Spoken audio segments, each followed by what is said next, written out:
Well, every Friday on the channel, we put out a unique collectible or fun car, and a lot of them we call their Survivor Series. This is a 30-year-old Survivor, a 1991 ZR-1 or ZR-1 south of the border. I'm here in Canada.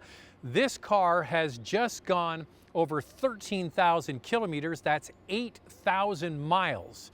So it definitely qualifies as a true Survivor. It's absolutely impeccable considering it's 30 years old. So this car, when it hit the scene in the early 90s, was a showstopper.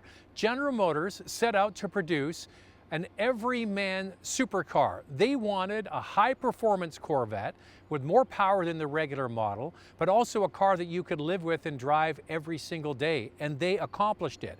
The ZR-1 or the ZR-1 was on every auto magazine cover for many, many months. So it really is a special car. I'm sure a lot of you looking at this now have very fond memories of 30 years ago when these cars were introduced. So a little backstory on this. This car is for sale. Core Motor Cars here in Vancouver has the car. They lent it to me for the day, so thank you. If you want to find out more about it, you can contact them. This car was purchased earlier in the year on Bring a Trailer and then came across the border from the US here to Canada, and is probably going to go back on Bring a Trailer. Somebody who really wants to have a museum, basically quality car of this era, well, this is what you get. This car also set the standard for the look of Chevrolet and of course Corvette going forward with the squared off tail lamps around the back. This one does have an aftermarket exhaust on it, but you know, from the outside and from a distance, you'd be forgiven for thinking it's just a regular Corvette. So let's get inside. There's some really cool stuff that comes with this car. We'll talk about that and take it for a drive. Okay, welcome to the early 1990s General Motors. And I kind of joke about this era. I call it the Fisher-Price era for GM with all of their gray plastic switches. But if I was going to buy an old Corvette, I wouldn't want it any other way. This is what they looked like in the early 90s. And of course, General Motors has evolved. This wouldn't pass at all in today's standards, but it's certainly period correct. And it definitely has lots of buttons and switches. Most importantly, for the seats, on the side of the thigh bolster, there's a bunch of buttons there to increase and decrease the amount of support you get in the seats. This car is covered with, looks like real leather. You get two tops with this. You get the fixed roof and there's a glass roof. I'm not messing around with that because, as I mentioned, this thing has only got 8,000 miles on us. We're going to leave well enough alone. Also in the center here, you get the ride control system. So this has adaptive suspension, and we'll get into the power settings for the engine in just a moment. But what also comes with this car is all of the literature and stuff that collectors want. There's a whole folder that comes with this car, and you get the absolutely pristine literature that came for owners of these cars. This is the sort of stuff that gets lost and probably very hard to replace. This is all intact, and it gives you the history of the car, how they developed the car, all kinds of records about the car. For example, on page 25, there's a bunch of information about the world records that this car has. For 5,000 miles, 173 miles an hour. For 24 hours, 175. Now, they also have a comparison here just to let you know how fast this engine is. In comparison, the Michigan 500 in 1990, Alan Sir Jr. in a Chevrolet Lumina did a 500-mile race with a speed of 189 miles an hour. So really not much behind it. In 1990, with Ari Leyendyk behind the wheel of a Lola Chevrolet, 185 miles an hour. So it's pretty incredible. This is a production car with those kinds of stats. So that's all the information that's in here. There's also a VHS tape that comes with this. Stuff that's also very important is the window sticker. The original owner decided to have laminated, that's preserved, and also the original factory build sheet, more of the dot matrix design printout of the early 90s. So all of that stuff is intact. Original build sheet, original window sticker, all the original literature, and even a VHS tape and more. So that's pretty cool stuff to keep, and all the history as well. All right, let's start this thing up. There's lots to talk about. All right, 375 horsepower, and 370 pound-feet of torque. Now, just as a little reference check, Mercedes-Benz will sell you a 2-liter turbo 4-cylinder with 382 horsepower.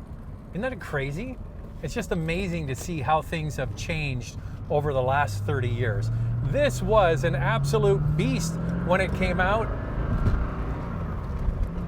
and it had a lot of stuff on it that was very advanced for the time.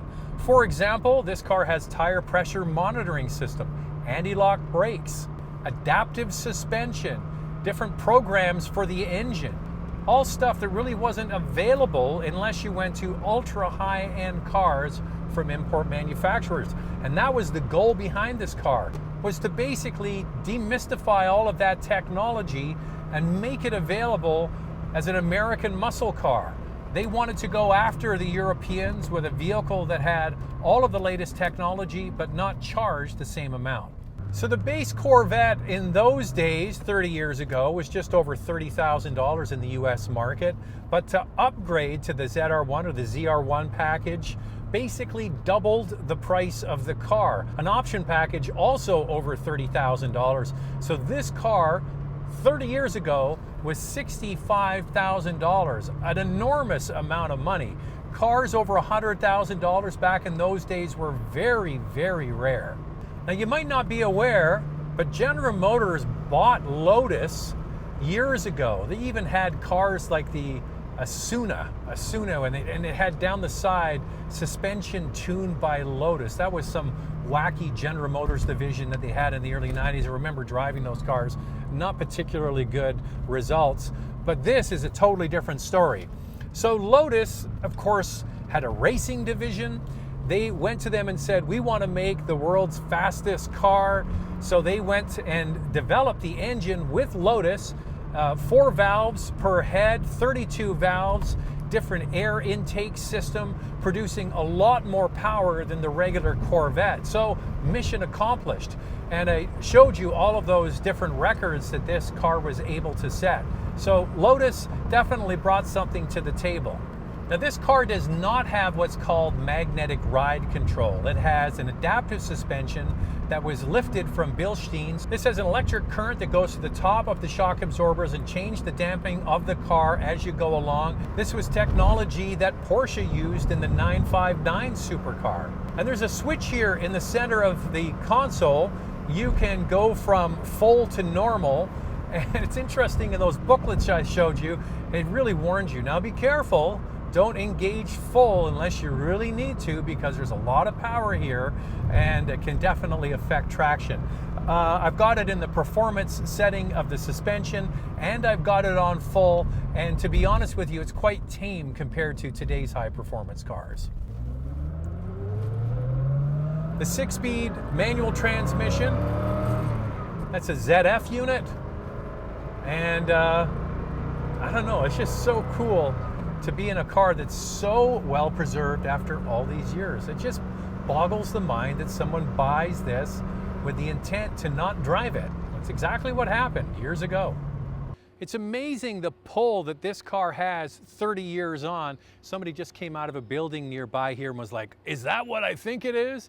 I phoned a friend of mine on the phone and told him what I was driving. He's like, oh my God, I have a story about the very first time I saw one of those cars. So it is unique, it is collectible, and this really is a true survivor. Thanks again to Core Motor Cars here in Vancouver for letting me borrow this car for a few hours. It's really cool to get behind the wheel of cars that are so well preserved. Just 8,000 miles on this thing. It's unbelievable. Somebody is getting museum grade Corvette if they pick this car up. So thanks again to Core Motor Cars. Every Friday we drop a unique, fun, or collectible car here on the channel. This one is part of the Survivor series. Make sure you subscribe and hit the notification bell, and we'll see you next Friday.